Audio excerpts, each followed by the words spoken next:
Hi everybody. For this week's Salsa tip, I'm going to actually respond to a question that somebody had on one of our other Salsa tips in the comment thread. And it was Jilfa asked, what can a woman do to increase her chances of being asked to dance? I found myself standing around a lot sometimes with plenty of guys around who aren't dancing. Very humorously, Le Grand Blonde avec, it's in French, responded with, smile and look friendly. Totally agree. If you have a bored, cool, mysterious, super agent bitch face that came here to meet the contact instead of a dance, then you'd have to wait for either Daniel Craig or Tom Cruise to show up. But that is very unlikely to happen. So actually very humorous and very true. But I feel that there's things that are within our control and things that are not within our control. And let's focus on the things that are within your control. And you can always ask somebody to dance. Yes, you could take care of making sure that you look approachable, arms aren't folded, not hiding in the corner with a scowl, as Legrand suggested. But I'm going to take a little bit of a different approach, and I'm going to draw a parallel to when I first started teaching salsa. And that was, how can I get more people in my classes? And, well, the best thing I could do, I started with one student.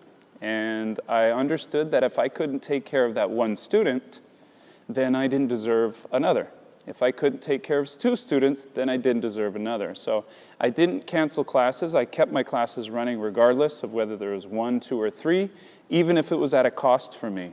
And so what I made sure I did is I took care of my student, 1, 2, or 3, the best I could. And by doing that, my student base grew, and it grew organically, and it was true growth, rather than I did this huge marketing ploy and tons of people showed up, but I wasn't good at taking care of my students. So I would draw the same parallel to when you're dancing. You can ask somebody to dance. And when you are dancing, take care of that partner as best you can. Be a good partner. So that includes things like being pleasant. It also requires knowing what you're doing as well, being able to social dance. And ultimately, if you feel good to your partner, they will ask you again. And if you feel good to your partner, you're also out on the floor, and others can see that 1, you dance, 2, you're pleasant, and you're enjoying the company of your dance partner. 3, looks like you know what you're doing.